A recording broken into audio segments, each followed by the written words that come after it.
Good morning, everybody. So, welcome to the book of Genesis. Genesis is the account of beginnings and creation. Sort of what Genesis means is origins, beginnings, creation. That sort of idea. It's all quite hard to kind of put down into English. But what do we mean by that? What's this thing we're hoping to encounter today? The beginning or creation of God, the beginning or creation of time, the beginning of Israel as an idea. Sometimes it's quite easy to get stuck into the theology of creation as when did the world come into existence rather than why, or creation as something bigger than the world. I think if we think the whole theology of creation, let's kind of narrow it down to trying to pinpoint dates, we've kind of rather diminished the whole grandeur of the whole thing.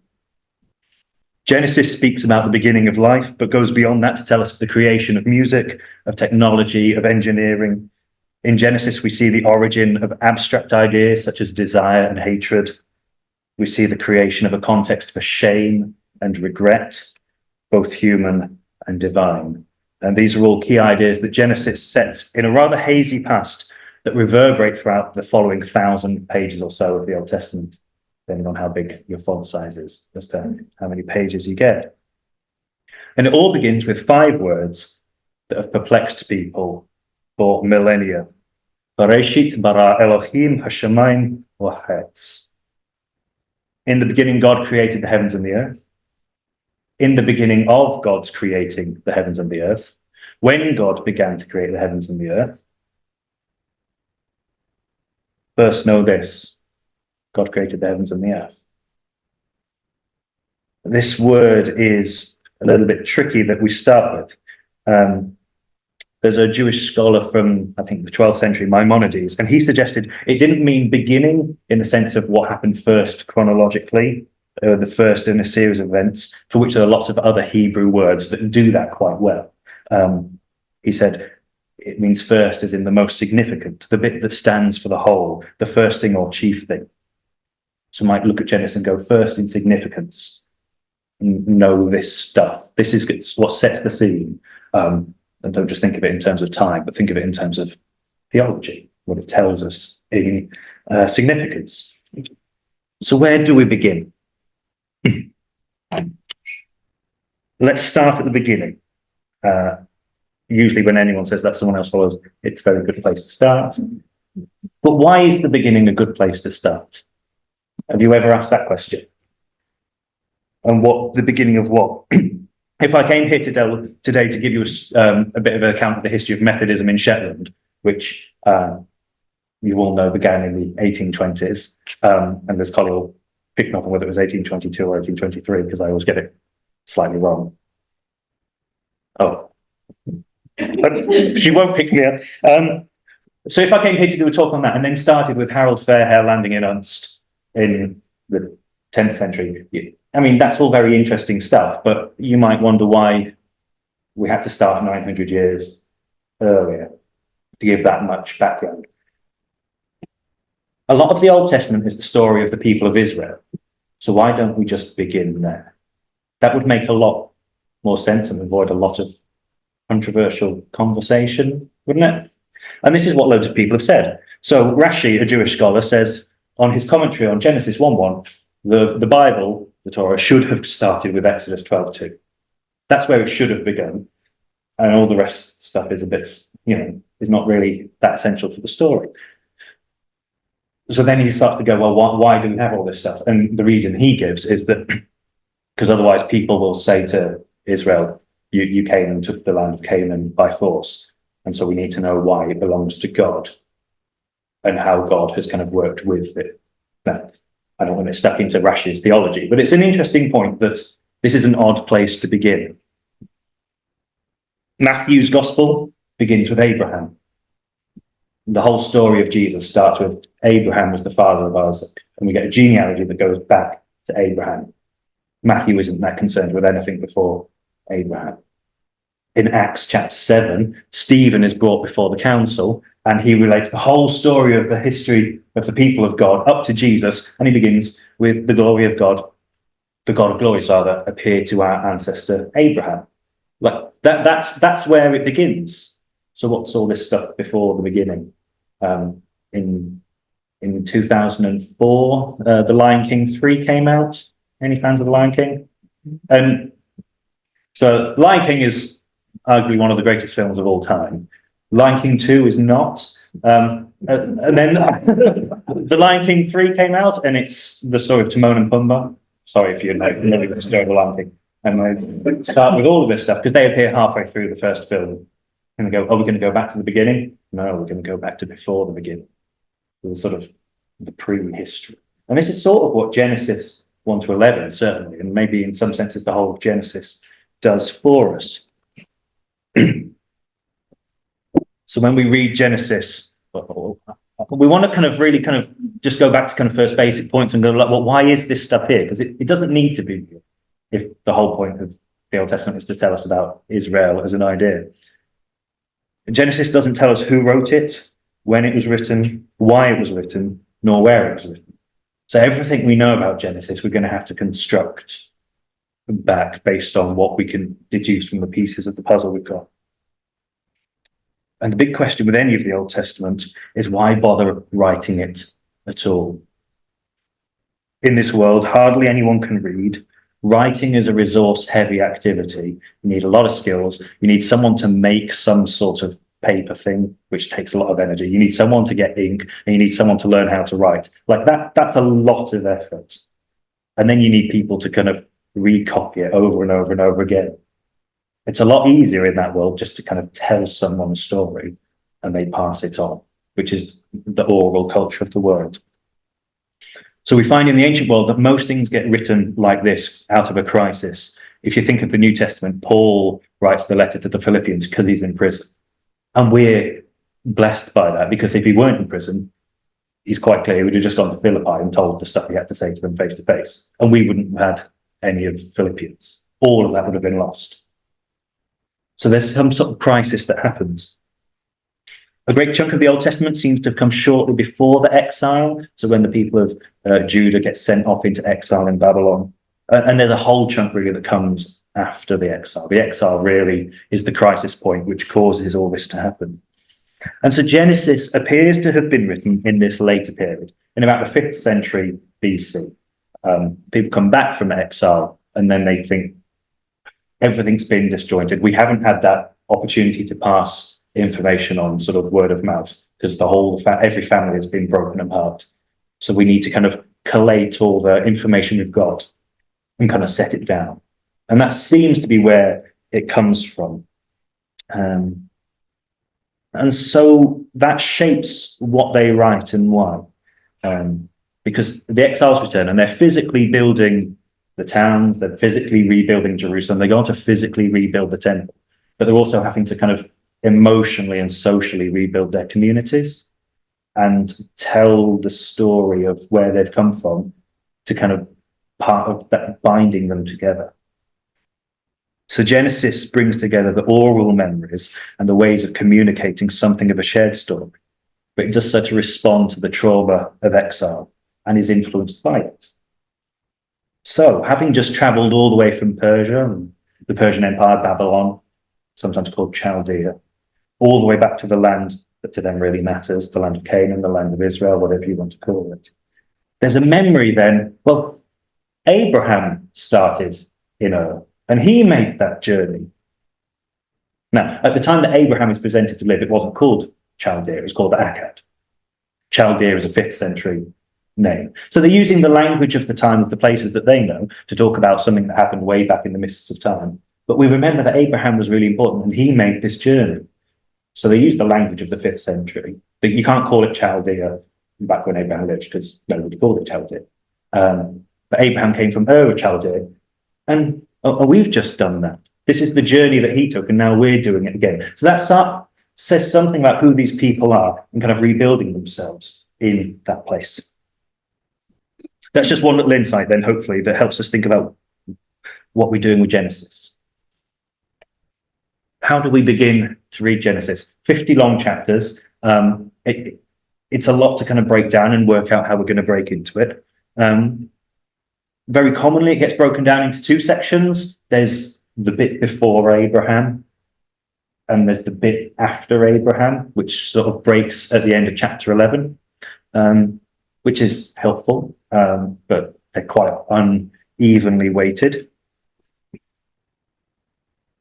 There's a word that crops up throughout Genesis, which is the Hebrew word toledot, which sort of means generations or the history or the sort of the family history. So we get a little prologue in Genesis 1, and then we get the toledot, the generations of heaven and earth, toledot of Abraham, Noah, and we kind of journey our way through all these kind of particular snapshots of people, and there were 10 of those, and that's one way of breaking it down. What happens if you look at your Bible material when you get hold of it is they need things to work on a 4-week process. So, because there are usually 4 weeks in a month. So they break it down a bit like that. So we've got Genesis 1 to 11, as they call it, the sovereign God who creates. 12 to 25, the God who calls and blesses. 25 to 36, the God who comes to people in their struggles. And 37 to 50, the God who confirms and safeguards divine promises. I think that's a really helpful way of thinking about the shape of Genesis. Another way is to kind of take those two in the middle as one, because then we get a sort of a speed change and a geographical change. So I've given them different colors there. This is a map of the ancient Near East. Well, it's a map of the modern world, but where we would put the ancient Near East. And so Genesis 1 to 11 is in Mesopotamia. It originates where they've been in exile. Babel, for the Tower of Babel, is there. A lot of the other stuff, like Eden and the rivers that get mentioned of the Tigris and Euphrates are there. So Mesopotamia means between the rivers, you've got the Tigris and the Euphrates that go through modern day Iraq, and it all comes from there. And then at the end of chapter 11, Abraham is called to go from Ur, which is near Basra in Iraq, and go to the land of Canaan.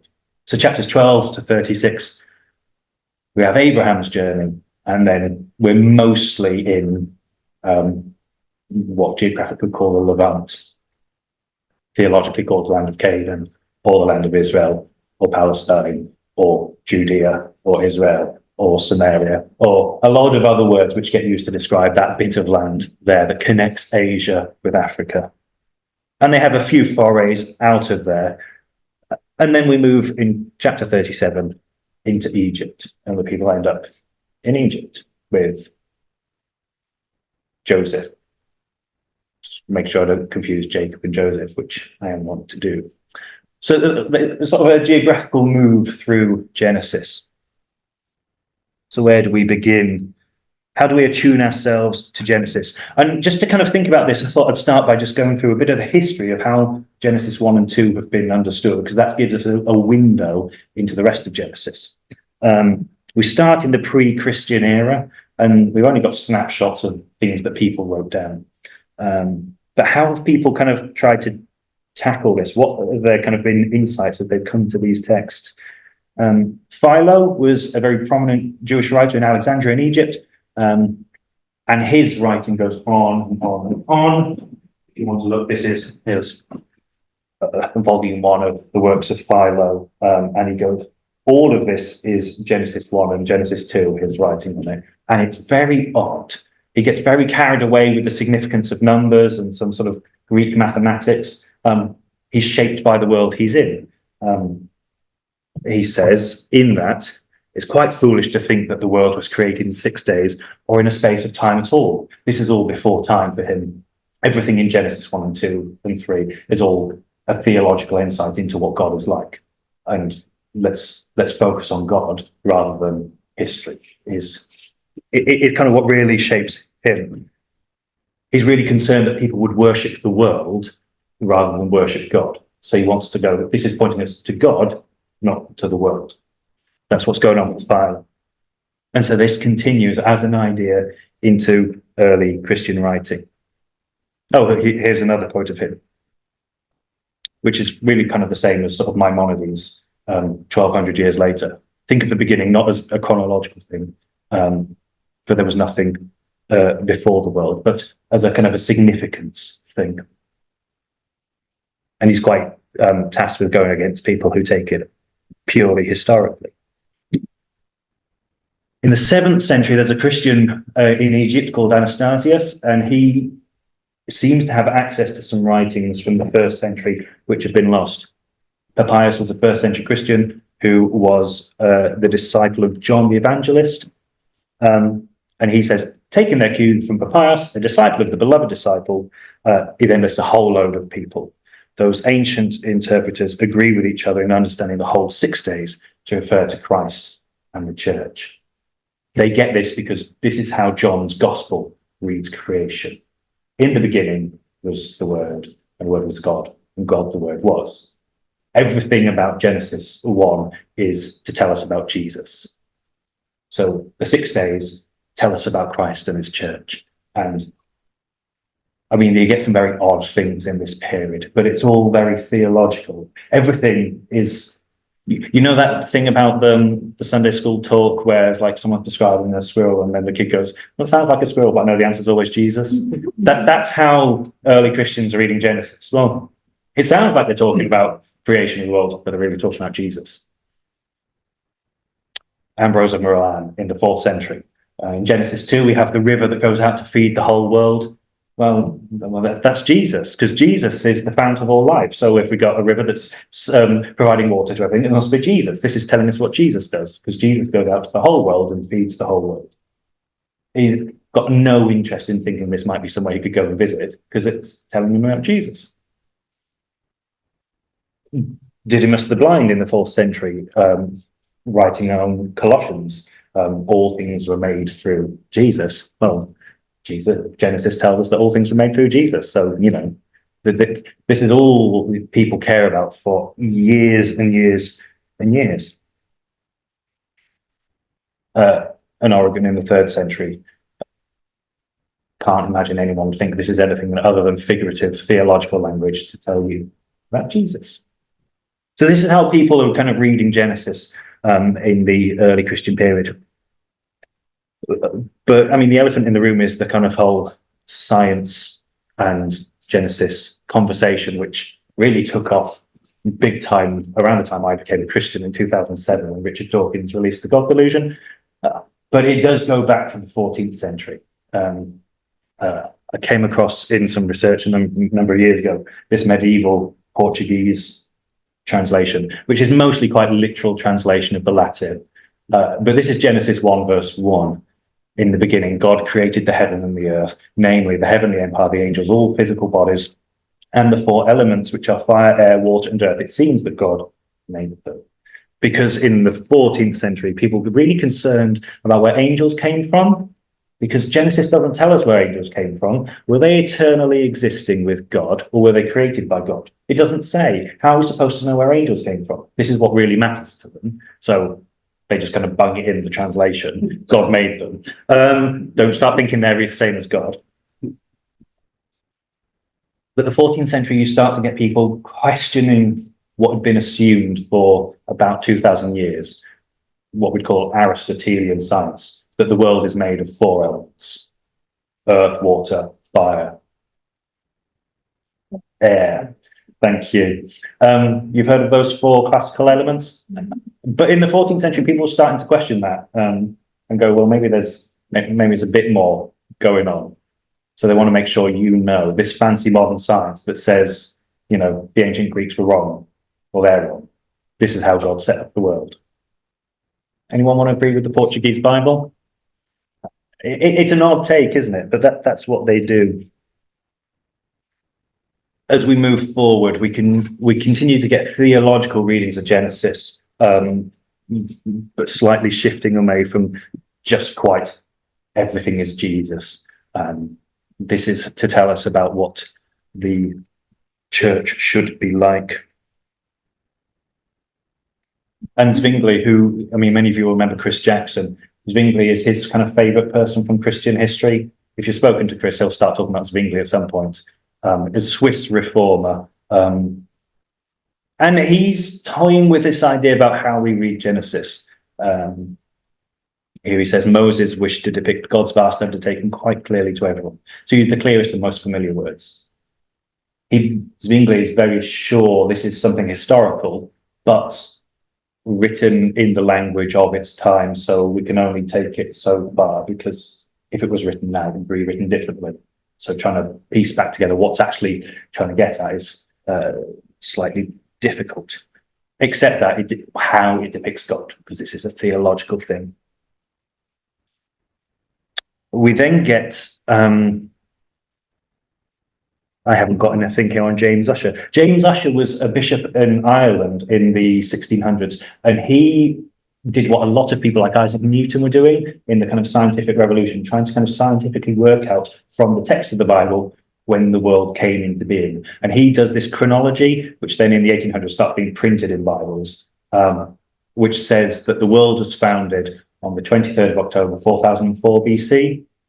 If you come across these dates. So he's the person who comes up with that in the 17th century. And what he does, the reason he does that is because people are really concerned to know exactly when Jesus died. So you want to do a really strict chronology. So you know when Easter should be, because people are slightly divided about when Easter is. And because the Bible says to God a day is 1,000 years and 1,000 years is a day, and it says things happen in 6 days, that means the world as a whole must only exist for 6,000 years. And if you know when the world was created, you know when Jesus is going to return. So they go, yeah, so 2,000 years to Abraham, 2,000 years from Abraham to Jesus, 2,000 years from Jesus, the return of Jesus. And they're then pretty sure Jesus is going to return in the year 2000, roughly, give or take a few years. A spoiler alert, Jesus didn't return in the year 2000. But that's what's going on with James Ussher's chronology. But then people get excited by it and start printing it in Bibles.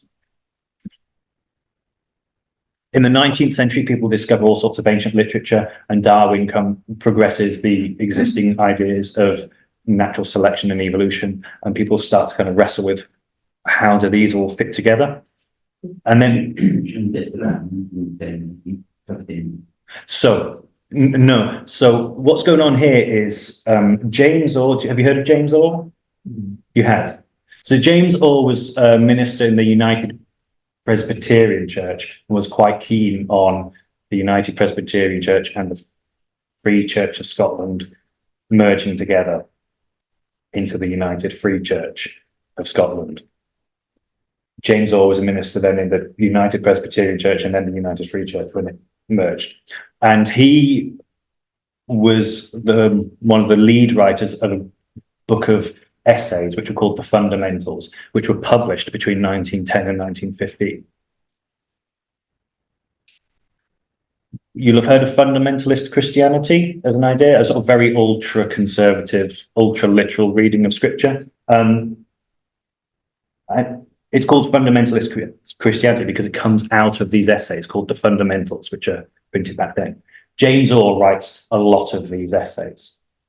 And I think it's interesting to know what he wrote. He wrote on the one on science in 1912, I think this was. Evolution, in short, is coming to be recognized as but a new name for creation. Only that the creative power now works from within instead of, as in the old conception, in an external plastic fashion. It is, however, creation nonetheless. So he's going, this is what we're learning about the world, and this is what the Bible says, and then I'm going to make sure they fit together. And this is the foundation of fundamentalist Christian thinking. People have always thought God molded people from the outside, but now science seems to be saying something goes on internally in genetics.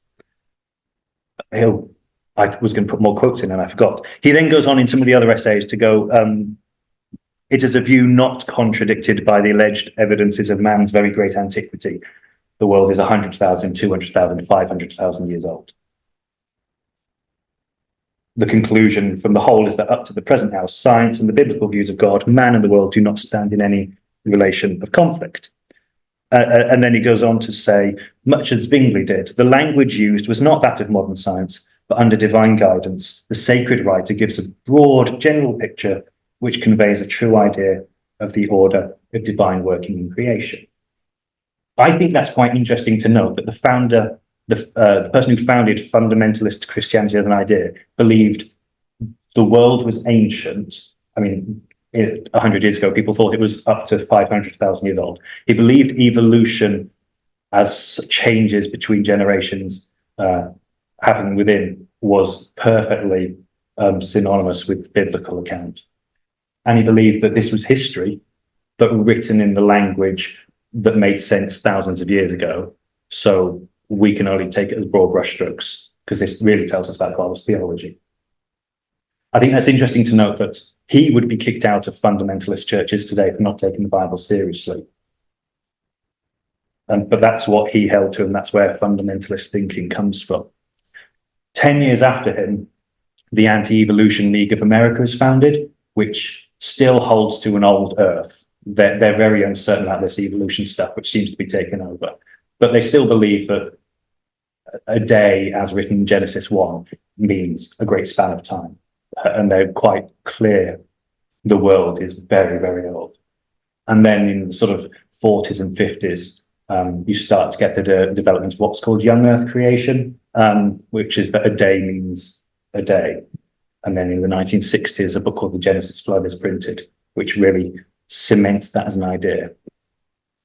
I just share that kind of history because there's an assumption sometimes by some Christians and those who are very strongly object to Christianity that a 6-day, 6,000-year creation is the normative view that other people have moved away from. It's actually a very modern idea, which doesn't fit with treating Genesis as a theological text, which is the kind of consistent approach throughout Christian history. Sequence of events are much the same in evolution as in the Bible. Life starts in the seed or something. That's a sequence. So in Genesis, yeah, so I mean, we'll come on to some of the differences, but yeah, in Genesis 1, sort of life, I mean, one of the things that even going back to 5,000 or 2,000 years ago to say this can't be just kind of a factual historical account is that a day, we would define a day as 24 hours, give or take a few seconds. They define a day as the movement of the sun around the earth, not around the earth, yeah, around the earth, because the sun moves across the sky and then it starts again there, that's a day. And a day happens, but the sun hasn't been made yet, so how could it be a day? This doesn't make sense. But then when it starts to move on, plants are created, and then, yeah, creatures are made from the sea and the air, and then creatures are made on the land, which seems to be, I mean, I'm not a scientist. The extent of my scientific credentials are an A-level in physics, which I've just about managed to kind of straddle through. But yeah, there's a sort of a similar parallel in the kind of the way things work out. But I mean, all these people would seem to suggest that if you're looking at Genesis and going anywhere other than God, you're kind of missing the point, which I think is hopefully not a very controversial thing to say in such company, that the Bible is a signpost towards God. Yeah? No one of you getting your tomatoes out to throw them at me, yeah. Okay. That's taken up a chunk of time, which I think is interesting, and hopefully you do too. But we're still not really kind of stuck into the text. So, same question as before, where do we begin? One of the things we notice when we read Genesis is that there are a lot of things which seem to happen twice in Genesis, sometimes 3 times. There's a lot of things which seem to be repeated but changed. It's a bit weird. We'll come back to why that might be. But first I want to talk about destruction, which happens twice in Genesis. First, it's connected with Noah and the sort of destruction of the whole of creation. And then it happens again with Abraham, with the destructions of the cities of Sodom and Gomorrah, which seems odd if you get to that bit and you think, well, God's promised not to destroy anything. So what's he doing chucking down fire on some cities? I mean, can we trust you, God? What's going on here? So I'm going to start just by talking about Noah, the bit of the Noah story, chapter 6, 7, 8, and 9 in Genesis, which I think really gives a good insight into some things that are in Genesis and how we might go about reading it. One way to perceive these early chapters of Genesis in 1 to 11 is complex narrative theology. Complex theological ideas are presented through the medium of narration. This is one way of looking at it. I'm not saying this is the whole to take from Noah. An ancient question that reverberates today is, why, if God is good and God wants to do good things and wants the world to be good, does God not stop and intervene where evil is taking place? It's a question that most people have kind of wrestled with at some point. Now, commonly, ways of responding to this are to talk about free will, that God is committed to us having free will. You can buy books that go on for hundreds of pages on the nature of free will. And to do that, you then need to really think about the nature of God as someone who allows free will and what that is. So you can have hundreds of pages on free will. You can have hundreds of pages on the nature of God. Karl Barth wrote his 14-volume Church Dogmatics. About 8,000 pages on the nature of God, if you wish to read it. I've tried and I find it impenetrably difficult. In our literary culture, that's quite an overwhelming thing to do, to read that kind of information. In an oral culture, which is non-literary, it's impossible to try and respond to that kind of question in that kind of way. What you can do instead of offering a really detailed theological argument for what's going on there, is tell a narrative which presents it in action. Why doesn't God stop all those horrible people from doing all those horrible things? Well, let me tell you something. There was a time when things got worse and worse, and people just got worse, and they modeled themselves on the worst people they found, and someone hurt them and they'd hurt them back, and it cycled out of control until everyone in the world was shaped by evil, apart from one family which somehow stayed close to God and stayed away from it. And God decided things had got so bad, God had to do something.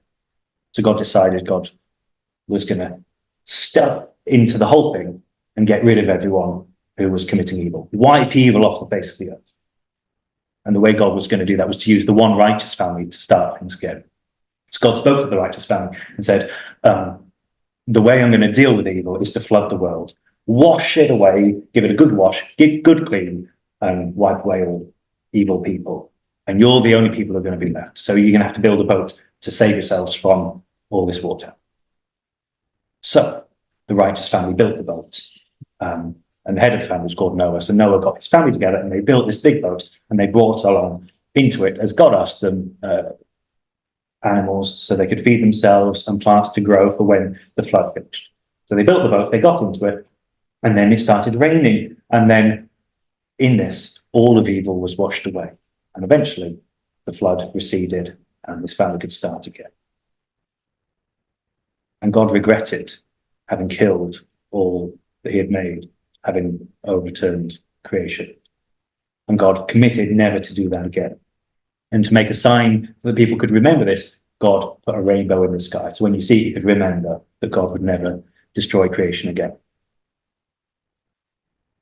I think that's a lot easier than dealing with a load of books as a way of responding to a really hard question. It doesn't answer all the questions we might have about evil in the world, but I think it answers like that's quite. The one bit I don't have to look at my notes for to kind of say that about how Tolerant Noah is a response to a really big question in a world which has just dealt with a load of trauma.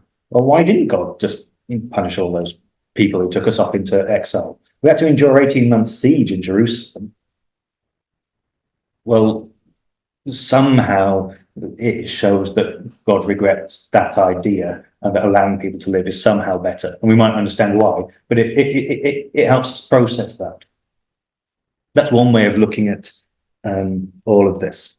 Tolerant Noah is an argument against an interventionist God in that kind of a way. And it's told not through logical reasoning, but through narrative. So you can sit with it and ask it and retell it and kind of shape it as you tell it to your kids and they tell it to theirs.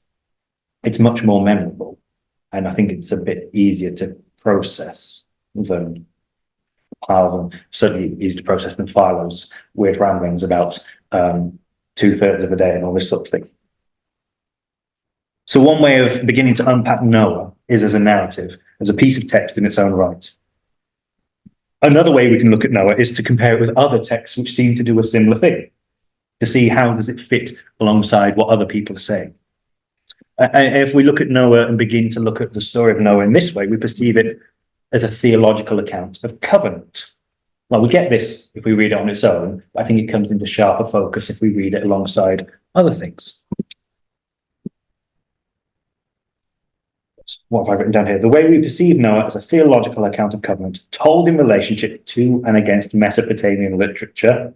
Let me try and make some sense of that, because that's a lot to take in. There are about half a dozen accounts of a cataclysmic flood that come from ancient Mesopotamia, which we know about. And this is being written down after people have just come out of Mesopotamia. So we would assume they might have encountered some of these. One of these comes from a text called the Epic of Gilgamesh. And the principal human, who is called Utnapishtim, is forewarned of a flood, and he's told to build a large boat to hold the seed of all living things. The flood comes, and after 7 days, all humans that are not in the boat have returned to clay. Utnapishtim looks for limits to the sea, but there are none until the waters recede. The boat got stuck on a mountain, and then after 7 days, Utnapishtim released a dove, but it found no land, so it returned to the boat. He did the same with a swallow, and then he released a raven, which found receding water and began to eat what it had found. As he comes out of the boat, Utnapishtim offers sacrifices. Whether you like it or not, there's no escaping the fact that if you change the name Utnapishtim to Noah, you've got something very similar to Genesis 6, 7, 8, and 9. So what do we do with the fact that Noah comes from a context where other people are saying that kind of thing? Well, the key point with all these things is, how is it different? What does it mean to read Toledot of Noah in a context where other people are telling the story of Utnapishtim? In Gilgamesh, the gods, plural, and the humans part ways at the end. This is told in Mesopotamia as a tale for why there is no relationship between God and people. It's all gone so horribly wrong, the gods decide to start everything again, but then that's it. Humans, you do your things, we the gods will do our things, and now the twain shall meet.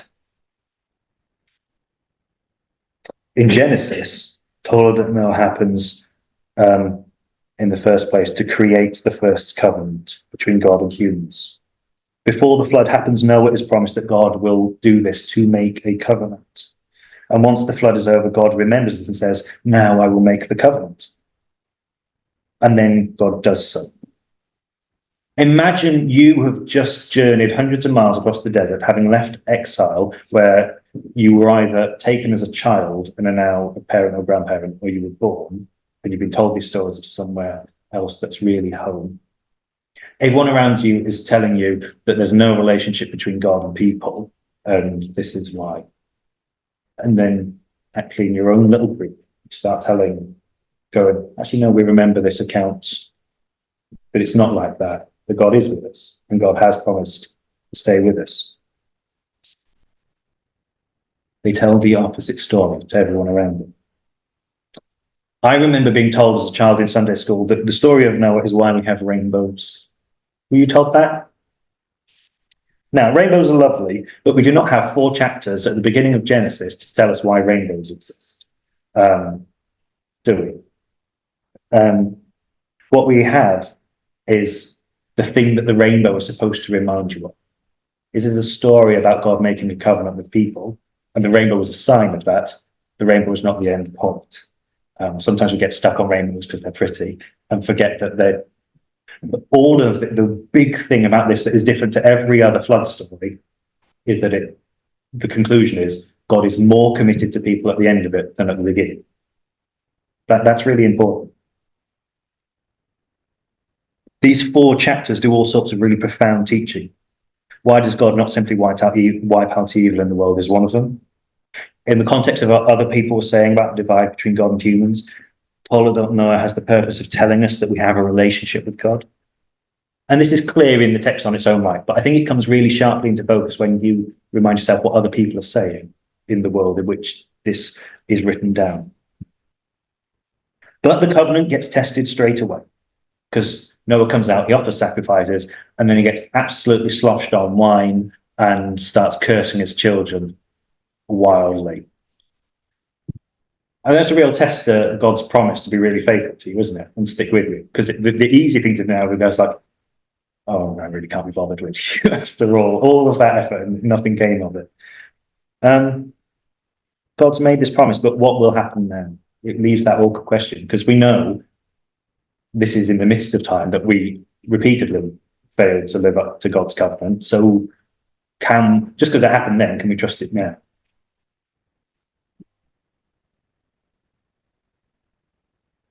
And God sticks with the people.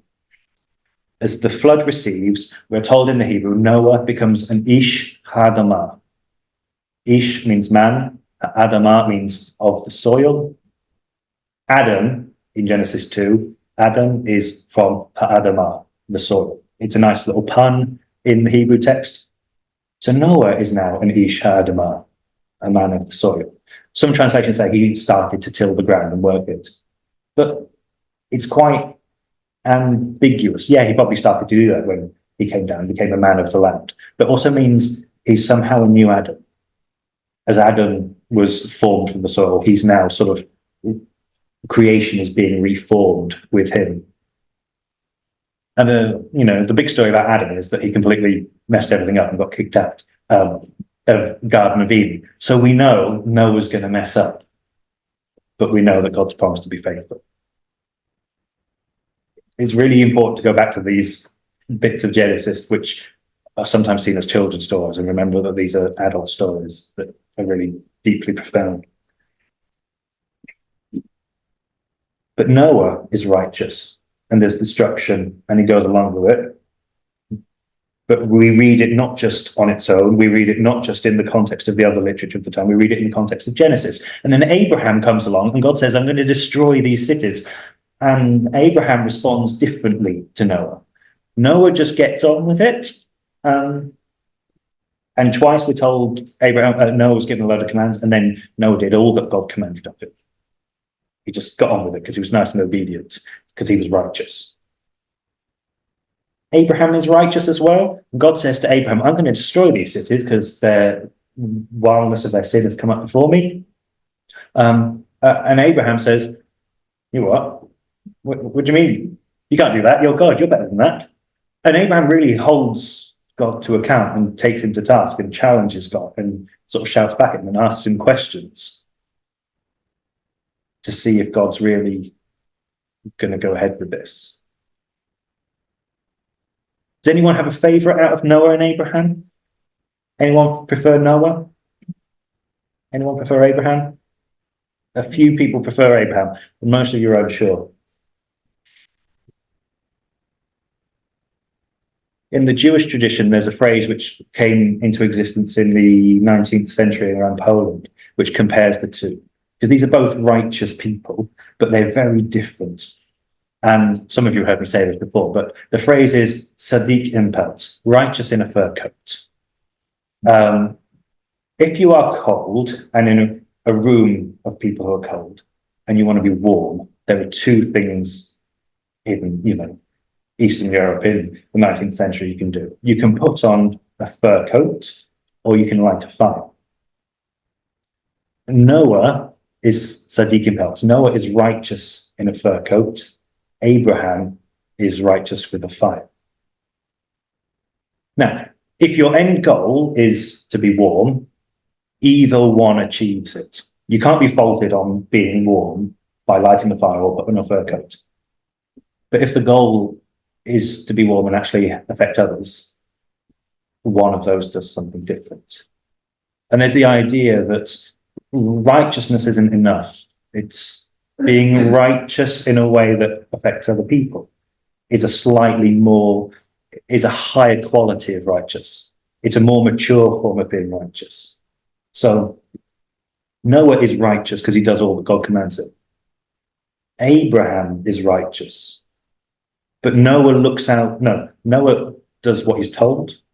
Abraham looks out for other people, and his righteousness kind of goes beyond himself. If the point is to be righteous, they both do it. But one is a better model, a more mature, a higher quality model of being righteous. So we want to read Noah alongside Abraham, who actually challenges how good Noah is. I think when we get to that point, we're then starting to ask an interesting question of what it means to read the Bible at all.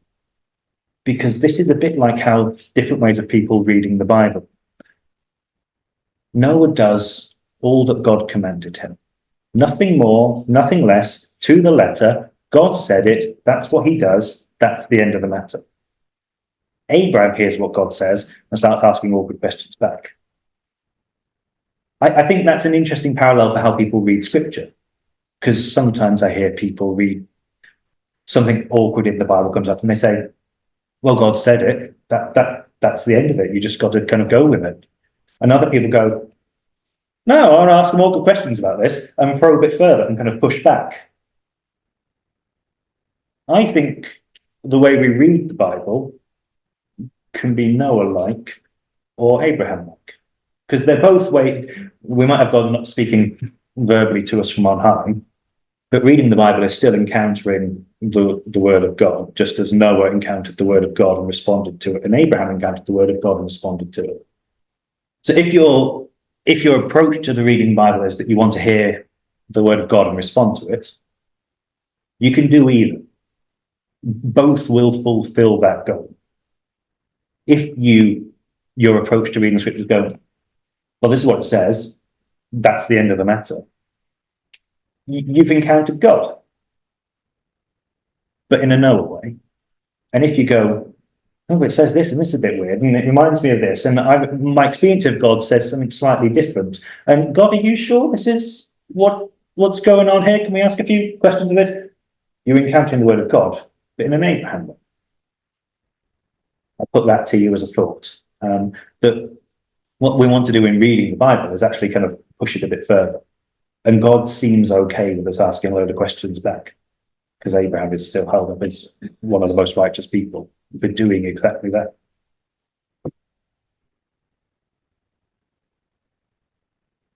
I'm going to say another thing, and then we might just take a 5-minute break, because you've heard me quite a lot. One of the questions we might then want to go back and just ask of Noah is, why does the same thing happen twice in Noah? Did I put this? Oh, there's Utnapishtim in his ark with his animals from the ancient world. No. So we are told in Genesis 6, Noah alone is righteous. God instructs Noah to make an ark and gives the dimensions, and God tells Noah to take 2 of every animal, and then it concludes that little section in Genesis 6, Noah did all that God commanded of him. And that's fine. And then in the next chapter, Yahweh, because we have different words for God, says Noah is righteous. Yahweh commands him to enter the ark. Yahweh commands Noah to take 7 of every clean animal and 2 of every unclean animal. So, sorry, 7 pairs of every clean animal and 2 pairs of every unclean animal. And then it concludes, Noah did everything that Yahweh commanded him. So why do we have the same thing happen twice, but with slightly different features? And one that's all about God and one that's all about Yahweh. We'll come back to that. But one of the ways we construct Genesis is to go, as people have come together, slightly different memories from different theological traditions have been kind of brought together. And it seems like 2 people or 2 groups maybe remembered the Noah story slightly differently, and someone just kind of squashed them together. Because it's a bit odd, God saying, only using, we'll come back to the kind of God Yahweh thing, but God saying, take 2 of every animal. And then Noah does everything he's commanded. So he's taking 2 of every animal. And then being commanded by Yahweh to take 14 of every clean animal and 2 every unclean animal, before we've even been told that God's name is Yahweh and what clean and unclean animals actually are. It's slightly odd. So we want to ask a little question about that. And to answer that, we're going to look to Genesis 1 and 2, but we're going to take a little break first so you can go to the loo, maybe pick up another biscuit if there's enough, and I'll see if there's, put anything in the box if you've got any questions you want to ask that you don't want to put your name to, and then we'll come back to that in a bit. So I'm just trying to remember in my own head where we're up to. So I thought that what I'm calling Toledot Noah, which is sort of like the Hebrew phrase just for sort of like the beginning of like the bit at the end of chapter 5 when Noah kind of really crops up on the scene, and then we get the account about Noah. We can read it in its own right, just as an account that exists, and we get something from that about how it teaches ideas about God and what it means to be human, which is really a lot of what Genesis is about.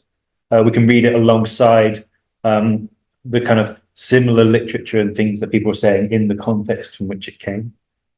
We can read it alongside the rest of Genesis and different things coming to sharper or blurrer focus as we do this. And they don't contradict, they're all kind of hopefully good things to kind of take from what this little section of Genesis can tell us. And we were just starting to get onto me talking about the fact that there are these, the point I was suggesting earlier, that things seem to happen twice a lot in Genesis. And this happens within Noah, that we're told Noah is righteous twice, followed by Noah being giving instructions twice, followed by a number of animals which have to go into the ark, we're told twice, but different details in both cases. Once we're always told God, which is the Hebrew word Elohim, and once we get Yahweh, which is the name of God, which isn't revealed until Moses has an encounter with the burning bush many years from Noah. So something interesting or curious is going on here.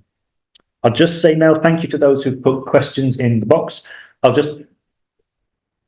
going to read them out just so they're in my mind, and hopefully then if I've not started to cover them, because you may have put them in before we started, or you may have put them in the break, I don't know. The point of anonymity is I don't know where they come from, and I'll try and kind of, you all know then what someone else might have or has asked, and we can try and cover them as we go through. So, who wrote Genesis, which is one of the questions? How does the Big Bang fit with creation in Genesis? And was Noah a real person, with there being lots of ancient Near East flood stories? So I'll try to cover those as best I can, and if not, think about ways of responding to them, which can then maybe be added to the information that goes with a little footnote or an addendum for the YouTube video. I have a question, David. Yes, Paul. A lot of the prominent people in the early part of Genesis Yes. lived for hundreds of years. Did they have a different way of counting time? Thank you. Might be helpful just to say something about time in the Old Testament thinking, which again, some of you have heard me say in some sermons where it's been relevant to some things. We think of time as something that we move forward through time. The future is in front of us, the past is behind us. In the Old Testament Hebrew conception of time, it's the other way around. Imagine you're in a rowing boat, and the past is in front of you as you're rowing, and the future, where you're heading to, is behind you. Because you've been to the past, you can see it. You can't see the future because you haven't gone there. So you kind of go backwards conceptually into the future. And what that means about time is just a good way of kind of visualizing memory. The recent past is sort of just there. And you can see that quite clearly if you've got good eyesight, because it's just there. And the further you go back in time, the further you go to the horizon. And the hazier and smaller and less clear things become. So anything in the Bible, the further it is back in time, I mean, I used the phrase mists of time earlier. It is in people's kind of memory a hazier thing. So details become slightly out of focus. Doesn't mean they're not true, but the more detail you get in the earlier bits of Genesis, I would hold to slightly lightly, just because that is just the reality of many that going back. There's also the sense that this stuff before, people talk about the sort of like the prehistory. I mean, what's going on with the ages of people in the early bits of Genesis? It is all very odd. There's a sense that the writers are kind of saying, this comes from a world which is not like the one we know. There are bits that will start to kind of what's the word? Relate to it. So when we get to Abraham, things start to change. I mean, Abraham still lives very old, but none of these sort of 800-year lives that people seem to have. Methuselah and Noah living till he's 300, and sort of really odd things which are quite hard to relate to. So there's an element of that which is just kind of going, this is very different, which maybe is an indication, and sometimes you get writings to suggest that when things are so weird, just take it as the theological points, not the kind of historical ones, because the history and just becomes a bit hard to kind of latch onto. I don't know if that makes sense. I'm trying to find a way of kind of wording it. There are those who'll say these are simply mythic tales, which, you know, there's a kernel of a story which has developed over a long period of time. If there is a historical strand to this, I mean, James Ussher put Noah into sort of 3000 BC. So, I mean, there's still, if you think of anything, and this is being told in 500 BC, it's written down. If you think of anything today that was told 2,500 years ago, I mean, it's the same distance from then till now. Stories that are told of people in Shetland from 500 BC. Separating out the kind of the factual parts from the bits which have just sort of developed over time is going to be really hard. I would say all of this is trying to point us back to God and how we relate to God. And that's not to diminish that is an interesting question. I don't really know how we handle then the ages, because it is weird. There's a lot in Genesis that is very weird and just doesn't sort of fit with any kind of relatable experience of life. Later on, then became especially the back of the especially 100,000 men, 200,000 men. But it's not realistic. No, I mean, when you get to could be units rather than thousands. Certainly when you get to the battles in like Kings, classic happens today. Any kind of military writing and rhetoric there's a particular way of writing sort of military things, which is always to kind of like ham up how good your side is and how rubbish the other side was. That whether that's 1000 BC or whether it's Gaza and Israel today, each side is kind of making claims about its own side, which are not borne out by any reality. That's part of how you do that kind of thing. I'll have a look and see if I can find anyone writing on the ages. I did try to have a look to see before I came today. I couldn't find anyone in the bits I looked at because I thought there'd be interesting people in history kind of commenting on that, and they just weren't. Are you happy if I just leave that there? Yeah. Okay, thanks. It's just that recently our daily study of the Genesis. Okay. And I'd be back to join, but I don't think on the lips. I haven't here.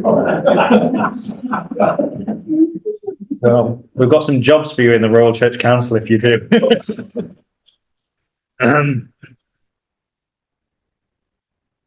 part of this comes from the idea that a long life is a blessing. Therefore, the longer you live, the more blessed you are. There's a theological claim in that beyond a kind of a factual claim about actually how someone lived. You just say someone lived ages because they're obviously blessed by God for that. History in the ancient world is always a political or theological thing. It's never just for the sake of telling you what happened. It's always a purpose for the present, because people can't just write down history and kind of remember it for the sake of pondering it just for a wander in history. It's remembered because it says something for today. So those ages say something about how blessed those people were is one of the ways of thinking about it, rather than getting knuckled down on exactly what year someone died. Thank you. Okay. Who wrote Genesis is one of the questions. We don't know. There's a tradition which built up that Moses wrote it, partly because Jesus talked, and the language of Jesus is that, which comes out of a tradition in his day, is that, the law is through Moses, and the law is Genesis, Exodus, Leviticus, Numbers, Deuteronomy. So then people developed this tradition that Moses must have written it all down. Over 1,000 years ago, people started questioning that, going, but it records the death of Moses, so how could he write about his own death? And other people going, well, maybe it just means that the actual commandments of the law came through Moses, but then someone else wrote them down. Because there's nothing in any of these books that says Moses actually kind of put pen to paper, and biblical scholarship would say it was actually not written down until long after the life of Moses. So who did that? We don't know, but the likelihood is that it was probably a group of people collecting the information when people returned from exile and said, we need to have this kind of secure so we don't lose it. Now, most people don't speak Hebrew, and people of family haven't had the chance to pass on the story. So a group of people probably got together with the various people who had scribal skills to kind of collect the information. People in scholarship, we tend to talk about the redactor, or the person who assembled it, or the people who assembled it, rather than the person who kind of wrote it. Authorship is a very different idea in the ancient world as it is in the modern world. If I was talking about, it came up in a Bible study once, someone with family in the Netherlands in our Bible study was sharing something that a previous minister had shared. Now that previous minister got it from someone else. So if she writes a letter to her family in Dutch in the Netherlands, who's the author of the interesting theological insight? Is it her? Is it Colin Wilson from 10, 15, 20 years ago? Or is it the person that he read? And today we might say, well, she wrote the letter. In the ancient world, she could write the letter and say, this was written by Colin Wilson, even though he never wrote anything in Dutch. The conception of authorship in the ancient world is less precise than it is in the modern world.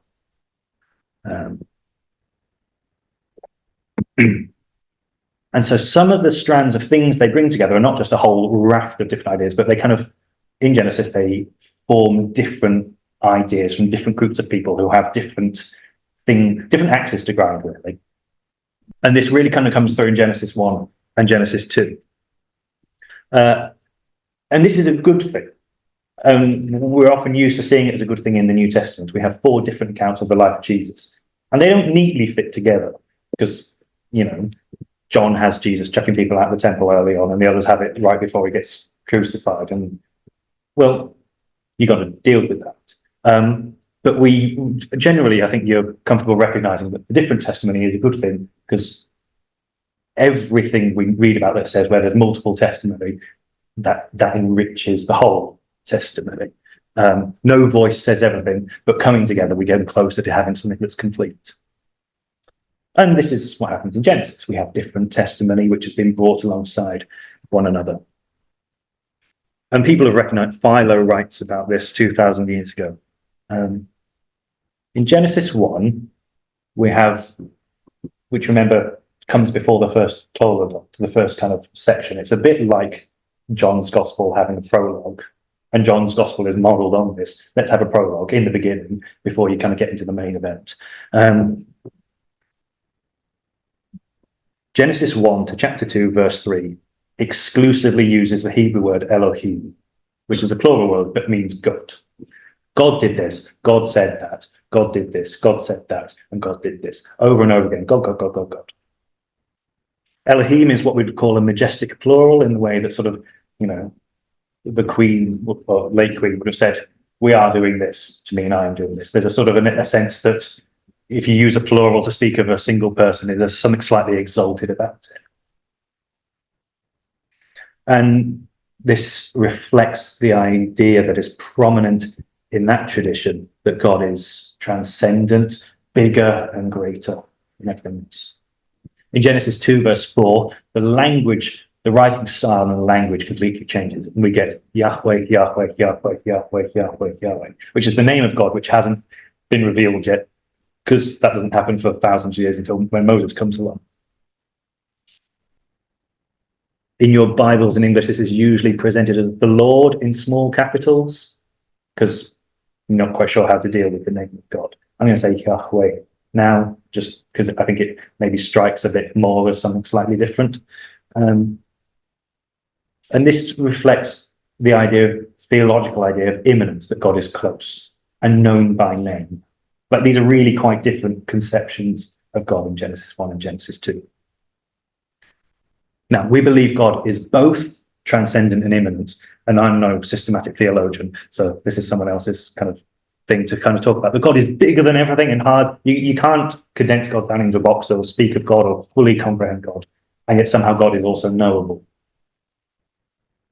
Immortal, invisible, God only wise, and yet our God contracted to us, span incomprehensibly, made man, as different hymns try to wrestle with this.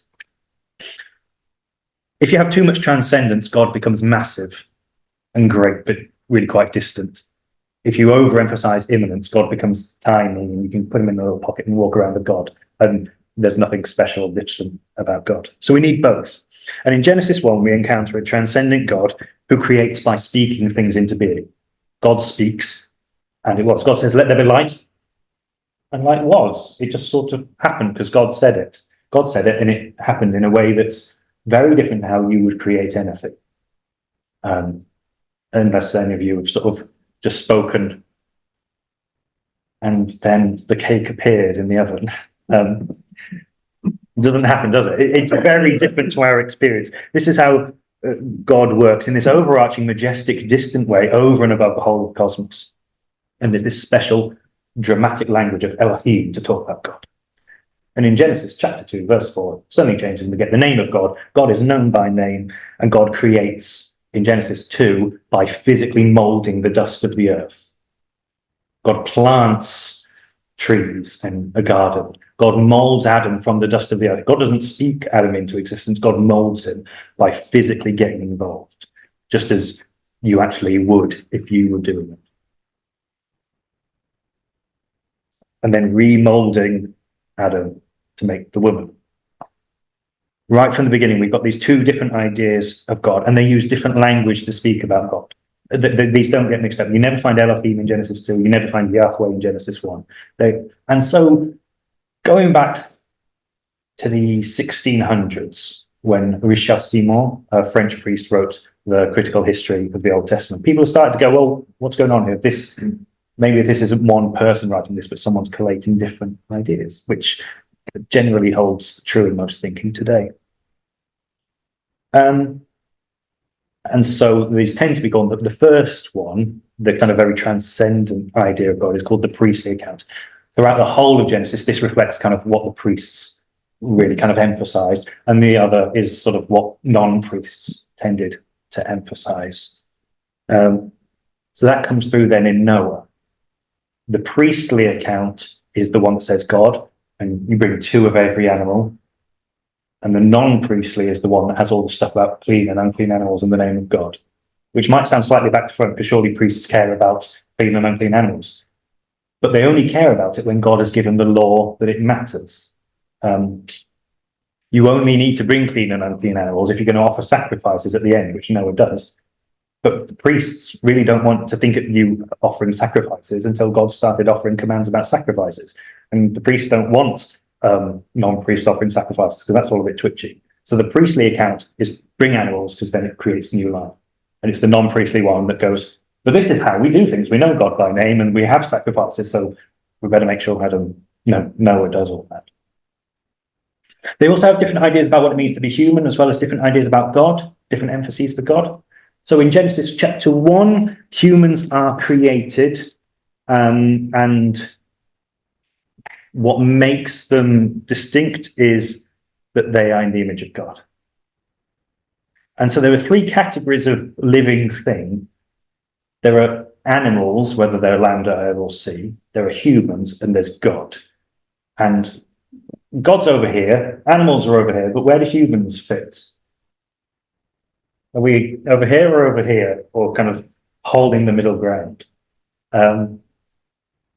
And some people see this as a scientific question, but it's a theological one in the Bible. So in Genesis 1, humans are made in the image of God. Humans and God are over here, distinct from animals. That's a very priestly thing, because it is the priestly account where we as humans we're close to God, because we're doing all this priestly stuff, because we're really close to God, unlike everyone else. It's really strong emphasis for them. In Genesis chapter 2, we hear nothing of the image of God. What we hear is God breathed the breath of life into the Adam, and then it became a living thing, which is the same as all the animals. God's over there, and we're over here with the animals, and we're much more similar to them as just living things on the earth. I think that's quite interesting. You may or may not. What have I got here?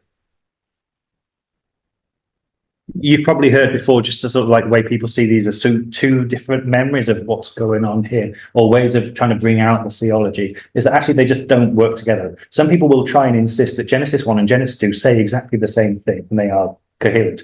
I don't know how you can do that, because in Genesis chapter 1, God creates vegetation, sea creatures, living creatures on earth, and then the grand finale is humans.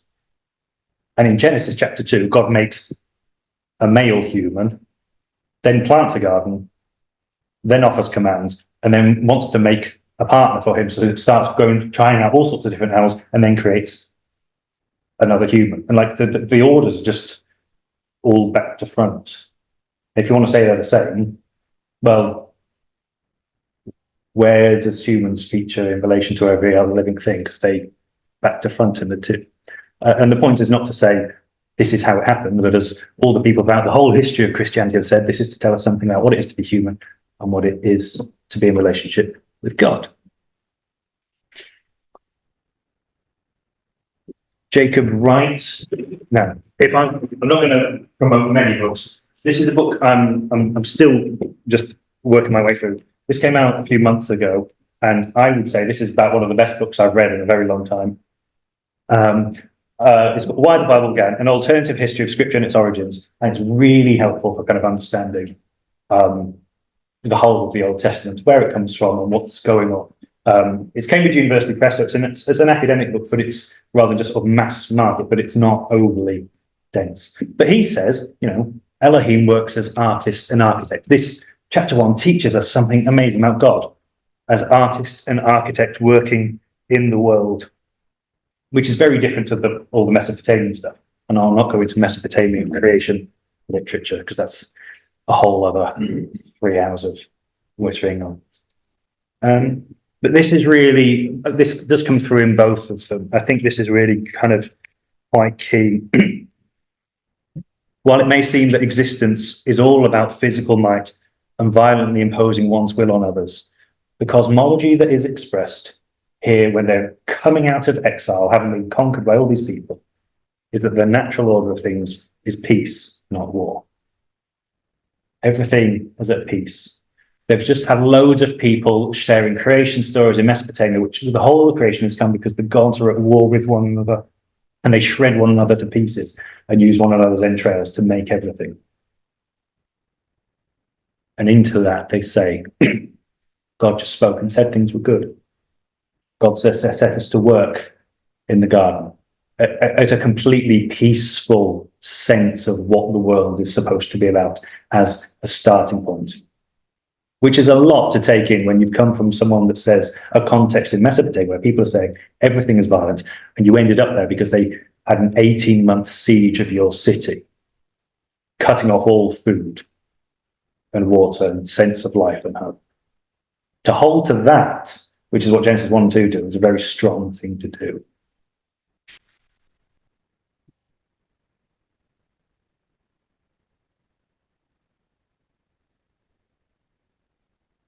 Adam is set to work in the garden.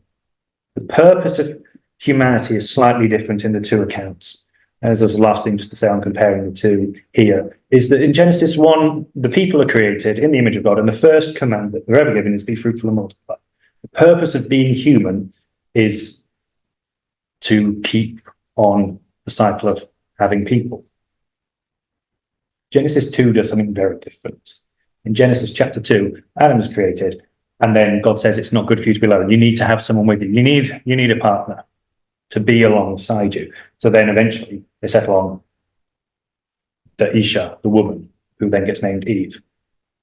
But if you just note on this whole idea of the fundamental purpose of humanity is to have kids, they don't even contemplate that until they're kicked out of the garden.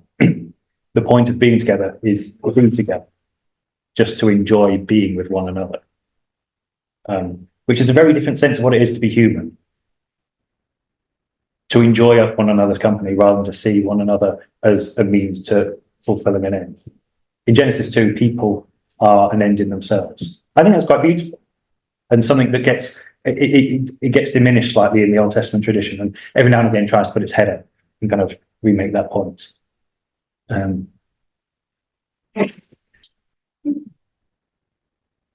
Oh, we're really. I thought I had sort of 45 minutes worth of stuff, and I was going to be scrubbing around at the end, kind of trying to fill time in, and it's not going that way at all, is it?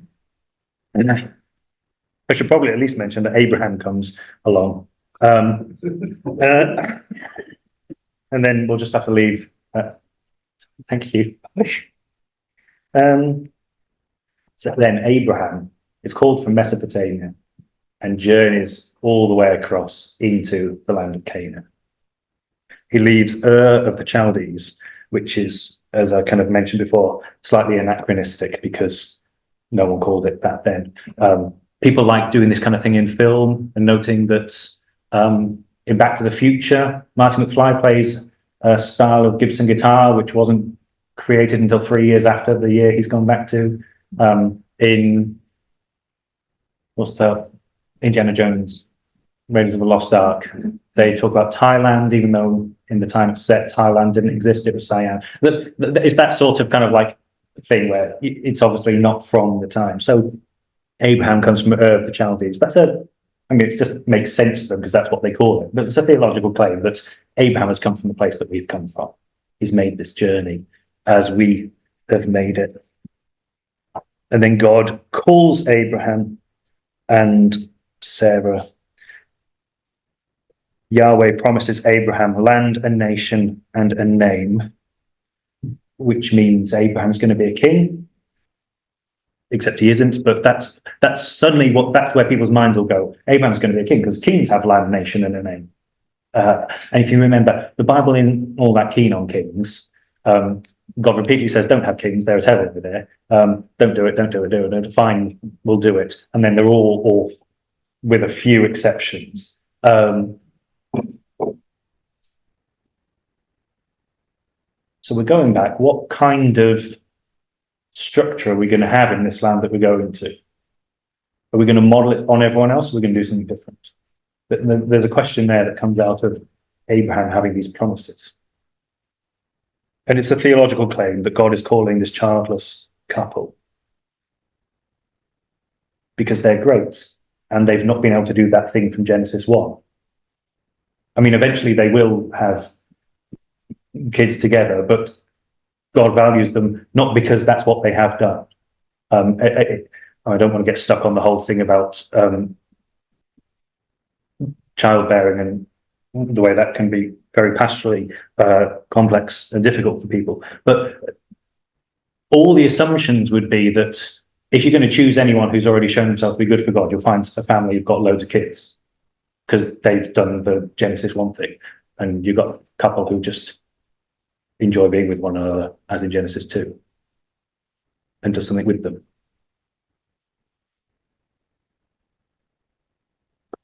And they leave Canaan. They leave Babylon. They end up in Canaan, in the second place. And as we go through Genesis, everything starts to slow down. The first 11 chapters cover a huge spread of history, if there's any truth to the ages of these people. Genesis 12 to 36 slows down, and we've got a lot more chapters over just a couple of generations. And then 37, it slows down again, and the breaks go on. We get more of this slightly odd thing going on, just to kind of notice as you read Genesis, about reminds us that it's coming from quite late. Abraham went to a place between Bethel and Ai, where he made an altar, and there Abraham called on the name of Yahweh. At this stage in Genesis, it hasn't been named Bethel, and God hasn't been revealed as Yahweh yet. So how could this happen? But this is people writing later to give their memory. Oh, there was Marty McFly from Back to the Future. I'm getting out of order, which is maybe appropriate. Oh no, it looked like a plan, that, didn't it? Rather than just getting wrong. The thing to say with Abraham is the big word that goes with Abraham is the word blessing. And that comes out in slightly different ways. And very often people hold to one of the ways, and we're not always very good at holding them together. The voice in Genesis that I've called the priestly one, the one that uses the name Elohim, comes through this artistic idea, the idea that humans are close to God, brings forth the idea that the land of Canaan is a blessing to Abraham. That Abraham receives blessing from God. In 28, may El Shaddai bless you so that you may take possession of the land. And there are those who then kind of stop there and go, that's the end of it, and then forget that there's another voice. And then a few verses later, Yahweh speaks, the one who is known by name, and says, I will give you the land, etc., so that all the earth shall be blessed. It completely flips the whole thing on its head. And it sounds like there's a memory that people have got that Abraham and blessing go together, but we can't quite remember how or what. And some people go, we are blessed, Abraham and his descendants are blessed. And others go, Abraham and his descendants have a responsibility to bless.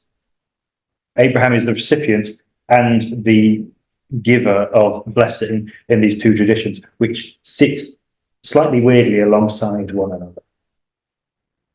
And blessing becomes a big theme in this section of Genesis, which you'll just have to kind of read on your own another time. But it becomes a very weird thing. It's not just this nice idea of everything going well.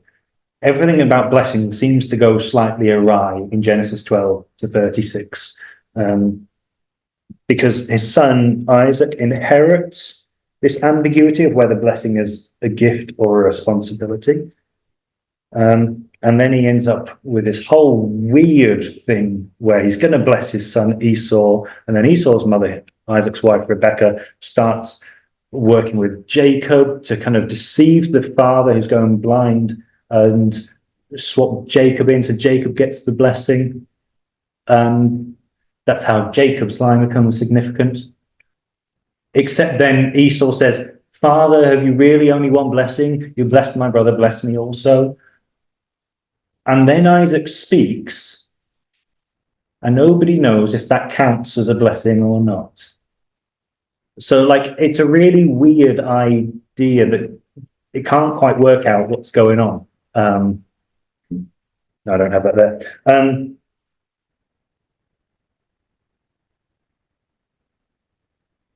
Because some people say only Jacob got the blessing, and others go, well, actually what happens is that they both get a blessing, but it goes back to front in which order. And no one quite really knows what happens with Esau and whether he's blessed or not. And all this happens in the land of Canaan, which Noah, when he got drunk on wine, started cursing. Again, in a way which is very odd. As a new Adam, he ends up shamed and reacts badly to shame. His son sees him naked, because this is the first thing that happens after they come out of the ark. He becomes a man of the soil, and then he gets drunk, because that's what you do when you've grown something. You enjoy what you've grown. Anyone grow grapes? No, not many grapes there. And then he drinks all his wine. He gets drunk. He gets naked, and then his son sees him, covers him up to protect his shame. Noah feels deep shame and starts lashing out when he comes around, and then starts cursing his grandson, who's called Cain. And none of that makes any sense at all, except for, how damaging shame can be. Canaan is cursed by Noah. I just note then that God says that the land of Canaan is a blessing. And rather than thinking too much about who gets it, God has overturned all of Noah's foibles there in one fell swoop. But then people still aren't quite sure what they do with it and who gets blessing and who doesn't. We then get the introduction to a key word throughout the whole of the Old Testament, which is the word hesed, which I was talking to some people in the break. There are words which just don't translate. It's one of those that just doesn't translate. Sometimes loving kindness, sometimes covenant faithfulness, extreme kindness.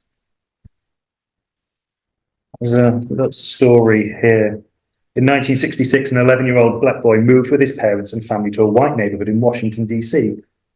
Sitting with his two brothers and two sisters on the front step of the house, he waited to see how they would be greeted. They were not. Passers-by turned to look at them, but no one gave them a smile or even a glance of recognition. All the fearful stories he had heard about how white people treated blacks seemed to be coming true. Years later, writing about those first days in their new home, he says, "I knew we were not welcome here. I knew we would not be liked here. I knew we would have no friends here. I knew we should not have moved here."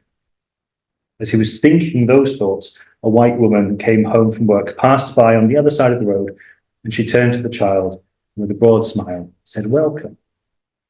Disappearing into the house, she emerged minutes later with a tray laden with drinks and cream cheese and jelly sandwiches that she brought over to the children, making them feel at home. That moment, the young man said, changed his life. It gave him a sense of belonging where there was none before. It made him realize at a time when race relations in the United States were still fraught, that a black family could feel at home in a white area.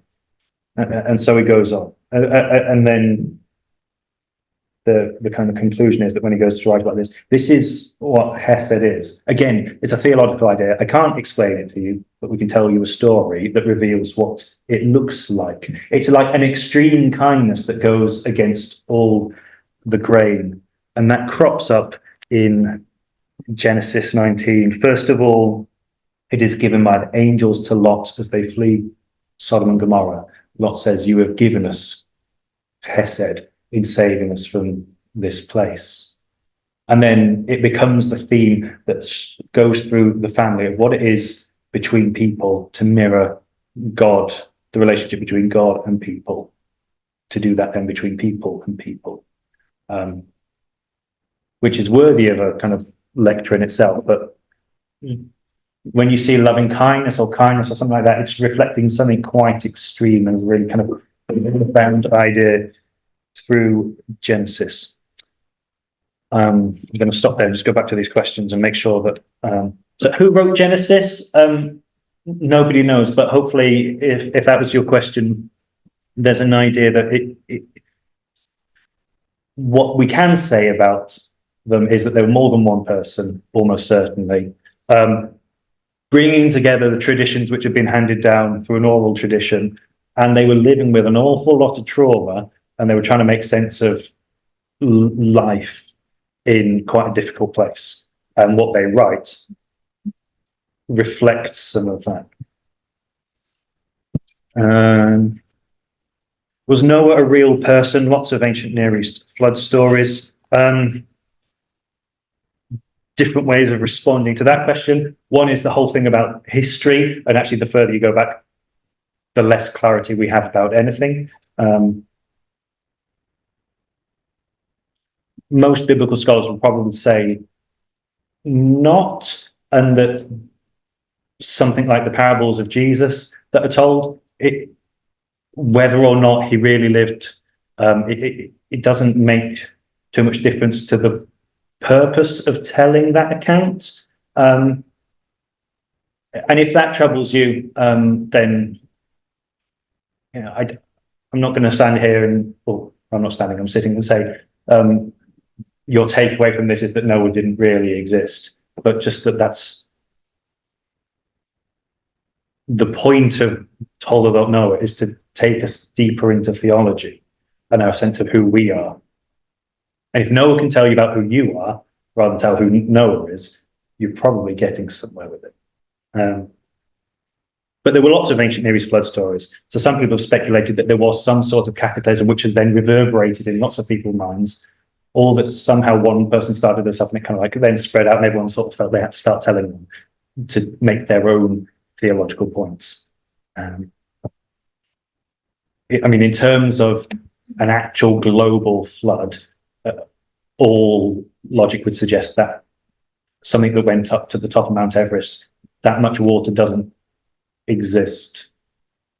And where has it gone? What we know from condensation and evaporation, it's just sort of, but if we start asking the science about this, we're kind of missing the point that this wasn't written to tell us about ancient history or science. It was written to tell us about who God is and who we are. How does the Big Bang fit with creation in Genesis? I take you to, there are many sort of multiple hour long talks on YouTube about this. So me trying to condense this down into 2 minutes with my A-level in physics is going to be, thin as a response, I think is fair to say. The Big Bang Theory and creation in Genesis answer different questions. Creation in Genesis says, where has this idea of Israel come from? Who are we as a people? Who is God? Why are we here? And what on earth does that mean? How do we make, if we go back to Noah answering a question about evil in the world, and if you ask a question, what's God like? Probably the easiest way of answering that is to tell a short little narrative. And one of those is the first thing that God might have done, which would be where the world comes from. But everybody writing about the Big Bang Theory or writing about creation as a theology in Genesis, whichever way you cut it, you end up to a point where everything just sort of falls apart. I think in Big Bang Theory, they've got back to the first few hundredths of a second. And then before that, all science falls apart. That doesn't mean it's not true. It's just we can't quite get our heads around it. If you go back to this, you start with the questions of where did God come from? And you're kind of like, I just have myself, I can't make sense of that, but we're maybe missing the point. What this does is tell us what God is like, what it means to be human and what it means to relate together, which is a different question to what the Big Bang Theory is trying to do, which is understand some of the physics of how matter exists and to make sense of things. I take photos with my camera of the night sky sometimes. Some of the stars appear blue, some of the stars appear red. All the science that comes from the Big Bang Theory says that's because the universe is expanding.